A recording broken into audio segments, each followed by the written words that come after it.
Today we are going to discuss the classification algorithms which are rule-based. At the end of the session, student will be able to demonstrate various classification algorithms based on the rules and compare between them. A rule-based classifier records by using a collection of if-then rules. If there is a condition, then we are getting something being done as an action. Condition is a conjugation of attributes, whereas the output y is the class label. The left-hand side is called as antecedent, the right-hand side is called as consequent, just as in if-then rules. Then we have an example which is taken from a particular data set, okay, and we generate rules from this particular data set. Here we are generating 5 rules.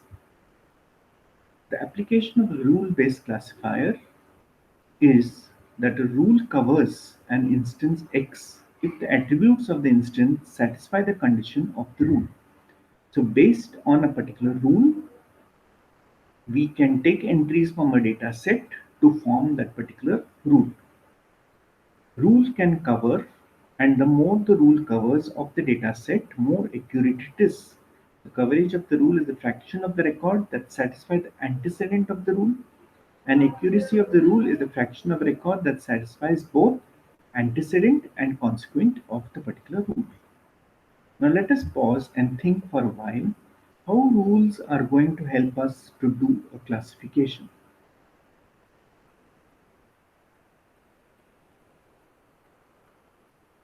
How does a rule-based classifier work?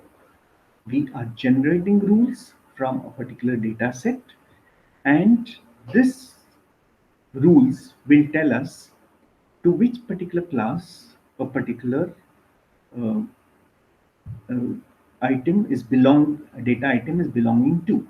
For example, a turtle triggers both the rules R4 and R5.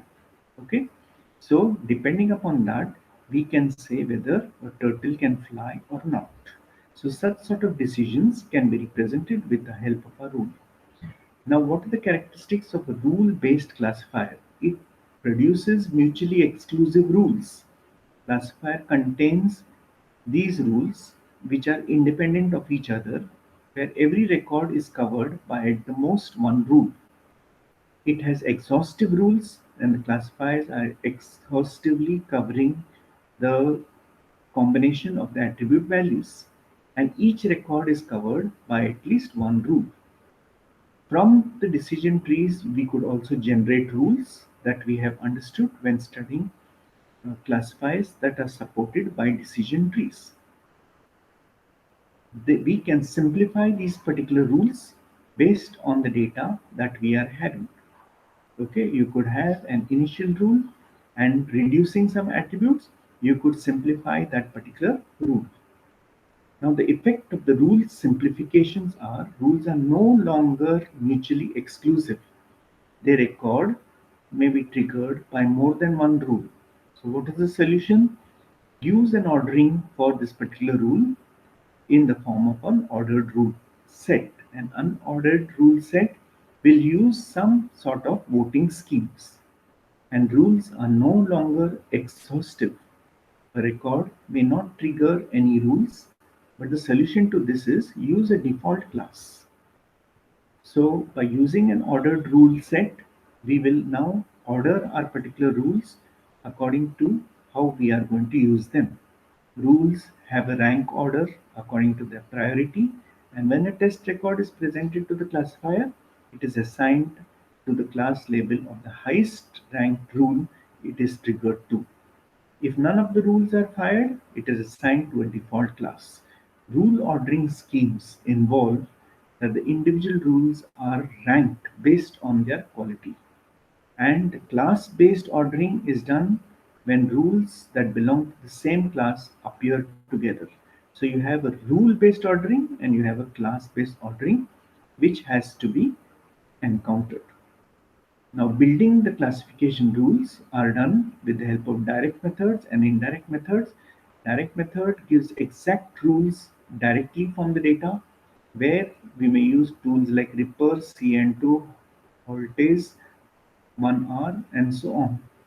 An indirect method where we extract rules from other classification models like decision tree, neural networks. For example, we have the C 4.5 rules. Then the direct method is using sequential covering.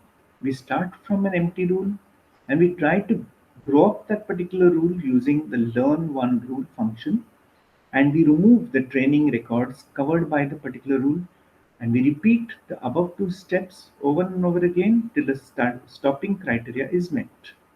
For example, you have a sequential covering where the original data is seen as red and blue samples. Okay, then in step 1 we try to get the clusters of all these particular data and then represent them with the help of different rules. So we could encounter a rule growing, instance elimination, rule evaluation, stopping criteria, and rule pruning. All these methods are going to be used to get the best rule from our particular data set. So we could go for two common strategies to generate from general to specific and specific to general to generate our particular rules.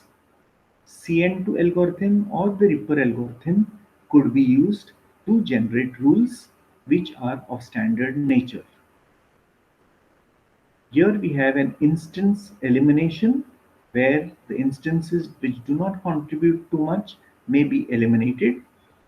Why do we need to eliminate instances? Because the next rule is identical to the previous rule.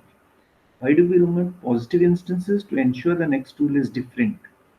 Negative instances are removed to prevent underestimating of the accuracy of a particular rule.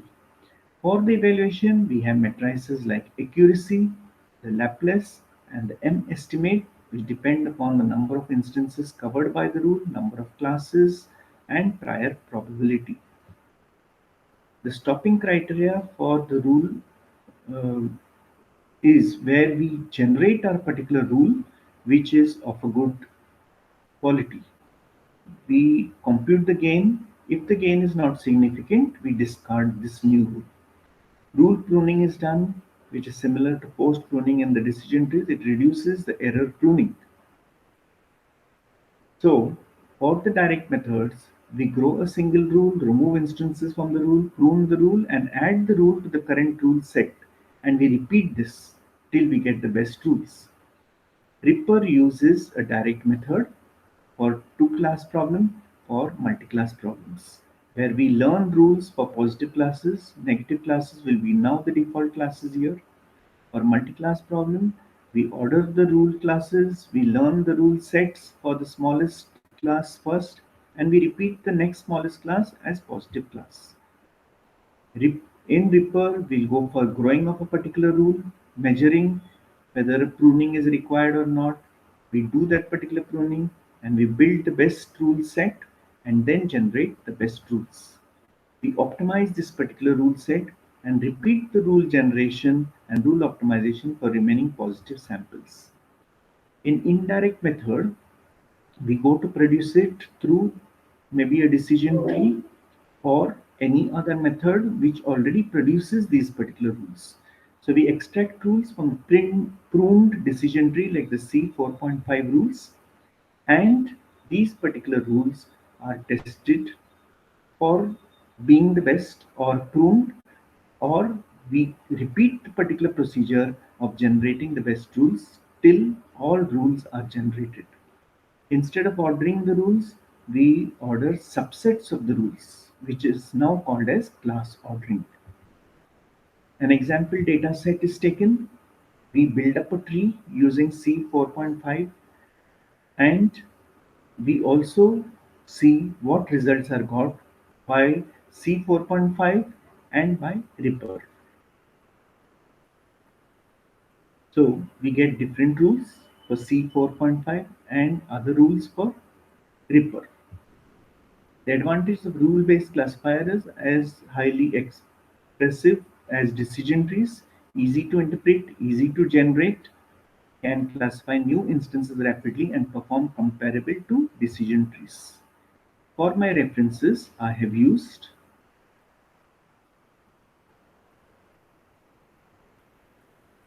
Thank you.